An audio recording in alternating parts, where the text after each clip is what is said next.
Good morning. Thank you all for being here.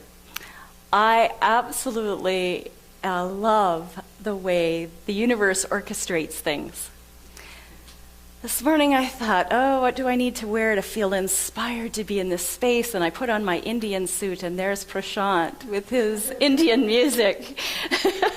And the very fact that I'm here today was also amazingly organized by the universe. Because Monica sent me an email in October and asked me if I would speak at the center. And I said, yes, of course, I'd be so honored. And by the way, after I've said yes, I like speaking about mindfulness. What's the topic? And she said, the title of your talk will be, It's Time for Fearlessness. Okay, I didn't expect to actually get the title for my talk. I thought maybe a topic, but there it was. And what Monica didn't know when she asked me to do this talk was that more than a decade ago, I invested a lot of time and energy in researching fear. I did that thing of reading all the books I could get my hands on. Susan Jeffers, Feel the Fear and Do It Anyway, Gerald Jampolsky's book, what's it called? Freeing the Soul from, no, that's Robert Sardello, Freeing the Soul from Fear, Love is Letting Go of Fear, the list goes on, right? Lots of books. And I also stepped into testing my own ability to face my fears. One of my biggest fears was heights. I had a really big fear of heights. And so I signed up for trapeze training in the flying circus, right? So, despite the fact that I was almost legally blind and couldn't see without my glasses, I had to take off my glasses, climb a 40-foot rope ladder, and, jump off the platform, and it was amazing. And I rappelled off cliffs, I jumped off cliffs into raging rivers, I did all sorts of things to come to facing that fear. And it got pretty exciting, and I thought, wow, I want to share tools with this. So I even developed a workshop called Beyond Fear to help people come to that place of moving beyond the fear that holds them back. And I facilitated that with my wonderful husband, Neil, and we had lots of fun. And we filled the day with amazing activities and exercises that gave people an opportunity to identify exactly what is fear, and to look at what fears are playing out in my life and how do I overcome those fears, most importantly. Because, we treated fear as the enemy in those days. Fear was the enemy, the foe to overcome. So we taught people how to break through those fears. So we began with things like this. All right, most of you have heard this acronym, right? What is fear? Well, if we were to take these letters and spell them out, then we've got false evidence appearing real. What does that mean exactly? Well, it means that things are not what our brain is telling them they are. We are creating a bunch of stories and scenarios in our mind about what could possibly be happening. And we're afraid of that. We're afraid of what could be happening. So when we looked at that false evidence appearing real, we thought, okay, what kinds of fears are there? What are the ways that false evidence appears real? Well, it appears in situational fears. The kind of fears that, say, are about things happening. Right? So you've got things like aging, or fearing losing a loved one, or fearing losing a job, losing your financial stability. Those are pretty real fears for a lot of people today. And then we have those ego fears, the fears of the inner mind, the stories that we're telling in our head. These are fears like the fear of making a fool of yourself, the fear of failing, the fear of not being liked. We might call that the fear of rejection. So we have these false evidences appearing real, and they appear in these different kinds of forms as situational fears or ego fears.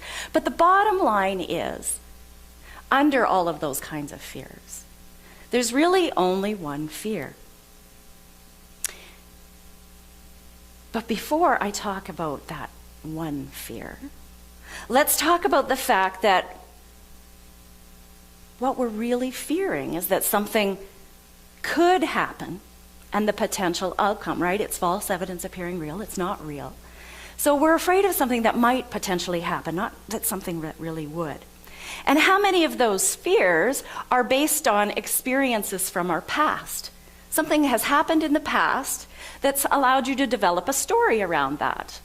I have a really great example. When I was in grade 5, I was basically a new student in the school.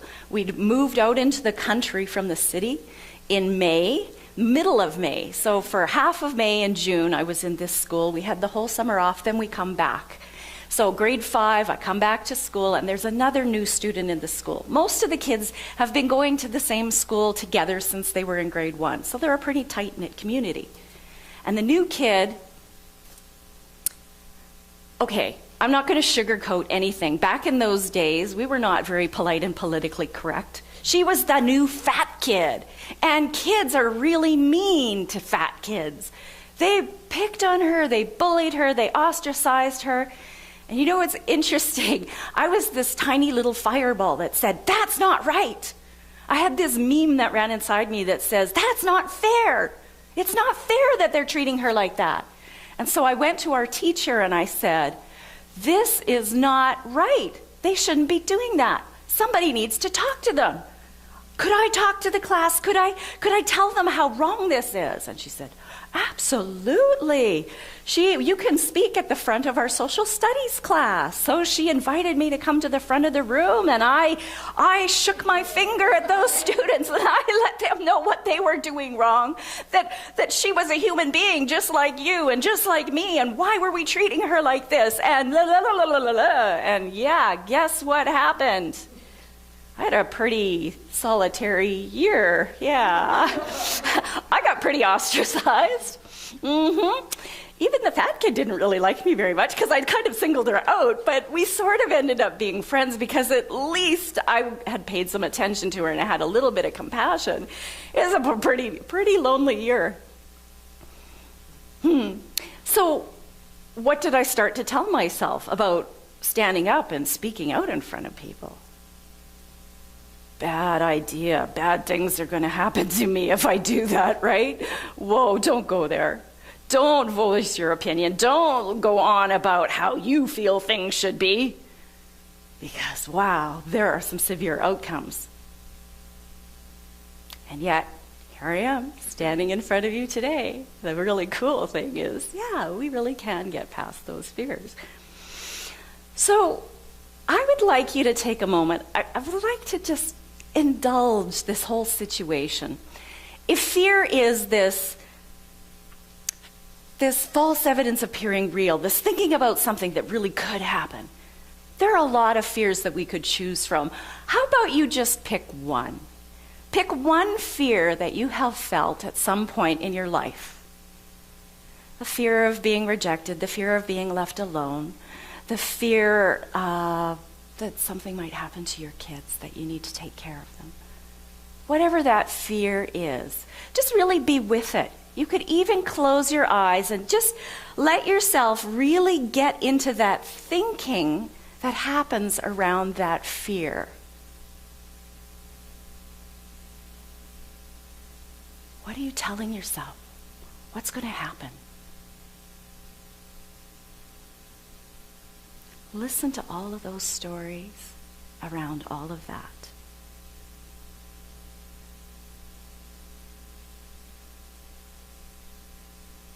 And notice how you feel thinking about that fear. How do you feel emotionally? How do you feel physically? What's going on inside of you as you're feeling that fear? Now, what I'd like you to do is bring your attention into your heart. If you like, you could even close your eyes and put your hands on your heart. Just notice your heart. Breathe in, noticing your heart. Breathe out, noticing your heart. There's nothing to change. Just notice it. Breathe in deeply as you're paying attention to your heart. And exhale slowly as you're paying attention to your heart. Breathing in, breathing out. You and your heart.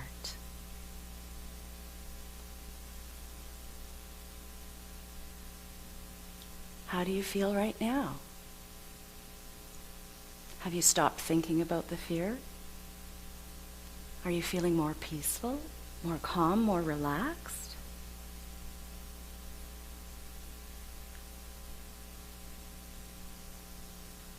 I invite you to open your eyes and be present to this moment now. In that moment that you were focusing on your heart, were you fearful? Were you in danger in that moment? No.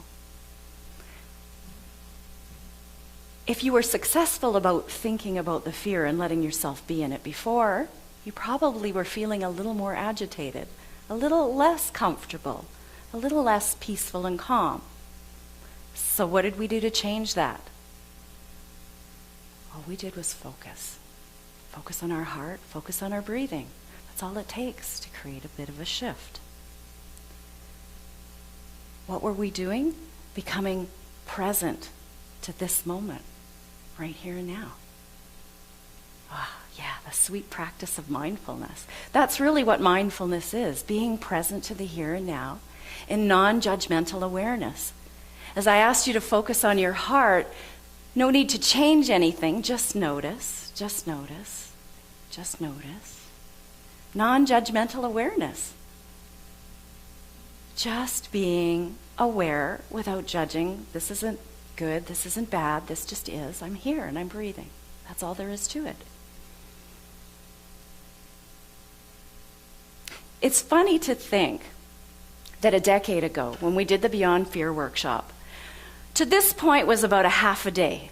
A half a day of exercises and activities to identify that there are these two kinds of fear, and that it's not really real, it's all in your head, and that if you really just become present for the moment, you'll be a little bit calmer and more relaxed and realize, oh, actually, I'm okay right here, right now. When I'm afraid, I'm either thinking about the past, what's happened before, and then projecting into the future about what could happen, but I'm not really right here, right now. Wow, a whole day, half a day to get to that point. And I laugh now when I realize, gosh, we just came so very, very close. So very close to coming to the true answer. Okay, so in the last half of the day, we said, okay, so the fear that's really underlying those fears, those situational fears, those ego fears, is the fear that we can't handle it. That's really the only fear there is. If you were to examine any type of fear that you have, you realize that underneath that is just the fear that you can't handle it. And so we did this really big, impactful exercise at the end of the day. It was a physical activity that proved to people they could push through that fear, and they really could handle it. It was very exciting and very high profile, and very close to the real truth and answer, but not quite. Because we weren't on a spiritual path at that point ourselves. We kind of missed the mark a little bit. And I kind of have to laugh now when I see how simple that really is. I mean, the fact remains that that is the main big fear in life, is the fear that we can't handle whatever comes our way. But how we deal with it, I think, is very different. And in coming up with this talk, I actually came up with a new acronym for fear. No. I can't say I came up with a new acronym for fear. I was a channel for a new acronym for fear. I don't take a lot of credit for inventing this. It's something that came through.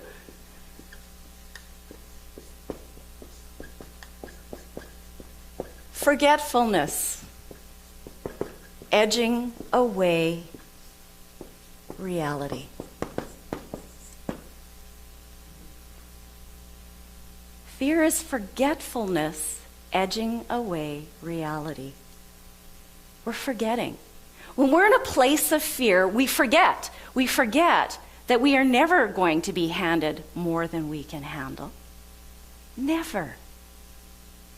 We forget that we are who we are. Powerful beings of light, created from the very energy of love that is the source of all that is. That spirit, that higher being, the power, the great spirit, whatever name you give that great level and energy that here at the center we call God. We are not separate from that God, but when we forget, we feel like we are separate from that God. What we feel instead of the love that is that energy of God, we feel the opposite of that, the absence of love. That's what A Course in Miracles says that fear is. It's the absence of love. It's not being able to feel that love in our heart, to not feel safe and sacred and held like a baby. It's okay, you're safe. We forget it. That's what fear is, just forgetting that that's who we are. We are that love. Will you ever be given more than you can handle? If you acknowledge that you are in fact created from and therefore made of that same love energy that is the source of everything that is, then you know. Would you ever give yourself more than you could handle? No, of course not. You're from that source, so that source is never going to give you more than you can handle. Once, at one time, I saw fear as the enemy to be conquered. But now, I see fear as a friend. What? What do you mean? How many of you think I'm a little bit nuts for thinking fear is a friend? Well, if I look at fear as nothing more than a marker, an indicator, a measuring stick that lets me know how far I have forgotten and edged away from the reality that I'm actually safe in this moment. The stuff that I'm fearing is just a projection of what could be, what might happen, what potentially could come to pass. It's not happening. It's something that I'm creating a story about. How many of you have ever been in a situation where you have something to go to and you were just absolutely dreading it because there was going to be somebody there that you would run into that you didn't like or couldn't face because there was some situation that was going on between you, or you had to go to an event and you were terrified because you were pretty sure you weren't going to know anybody and you were going to feel alone, or that you were going to be singled out? Has anybody ever felt that kind of feeling? Yeah. We walk into a thing, and how often has it turned out that it was not nearly as bad as you imagined it to be? Yeah, don't we make the story so much worse than it actually ever turns out to be? We do. We create this stuff in our minds, and it's really funny. I'm inspired to use this line. JT and I were on Friday. We were at an event called Blue Friday, where we're speaking to junior high school students, helping them to deal with this situation called bullying. How do you deal with the bullying situation that's going on? And one of the women said, she handed all of the students, first of all, she said, that voice in your head is like a duck that's quacking. The stories that you're making up in your head are it's just a duck quacking at you, quacking at how bad this is going to be, how horrible this is going to be, how this could happen and that could happen. And what she did was she printed off a bunch of little images of ducks and laminated them and handed them all out and said, now you can remember, just shut the duck up. Just shut the duck up. It's quacking at you. Just tell it to shut up. You don't have to listen to it. Go into your heart. Breathe. This is my advice. Remember to go into your heart. and breathe. That will help to shut the duck up and help you to be more present and calm and peaceful in this moment, and know that really in this moment I'm safe. It's okay. There's really nothing to fear. I've just forgotten, and I've edged a little bit away from the reality that I'm really okay, and I'm never going to be given more than I can handle, that everything is fine. I invite you, whenever you get into that place of fear, remember, do that exercise. Touch your heart. Touch your heart with your awareness, if not your hands, or maybe both. Notice your breathing. Remember that you'll never be given more than you can handle. Remember that in any situation that you have to face, any circumstance that's put before you, anything that happens does not happen to you, it happens for you. There's something in there for you. There's some learning, there's some gift, there's something for you in that. And remember that you're never separate from the light, the love that is all, that you are of that light. You are made from that same love source energy. It is so incredibly exciting to live at this point in time when we are so much more awake, so much more conscious, so much more open. Because in 20 minutes we covered what we did in a whole Beyond Fear workshop to come to that place of recognizing, wow, really, there's nothing to be afraid of. There's only the fact that I've forgotten and I've stepped away from love. It's really a testament to how much we've all evolved in this last decade. As the Course in Miracles says, fear is the absence of love. So right now is the time to embrace love. The love that we are, the love that is all around us. Now really is the time for fearlessness. That's all I have to say. Thank you.